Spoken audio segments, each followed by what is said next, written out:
My name is Andre Hall. My name's Marcy Medina. I'm Rhonda Cox. And I'm Mary Beth Towns. So usually people see us as college bound. That's the group we're working for, but so much of geometry and our math and our science gets tied into ag, and it's a really big deal for us to get a shop for the ag and the welding. Those classes do a lot of things that are real life, and a lot of those kids are going into those fields, and they need the space. They need to be, there's some high-tech new stuff they could be using if there was space. The kids they love it. They love Mr. Chad and Mr. Mark, and they're successful. They're going to competitions and being successful, and they really do deserve a good place to work. We have the technology in our classrooms, and they need to be able to have the technology.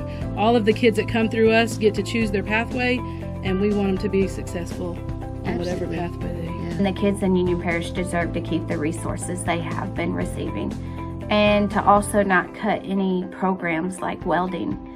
I know my son will want to be in a welding program when he is old enough. I have two boys who also attended and graduated from Darbon Woods.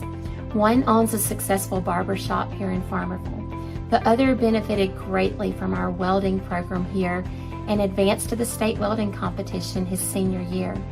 The skills he learned had well prepared him for his current job. And everybody doesn't need a degree to be able to be that productive citizen, to do what God has intended for them to do.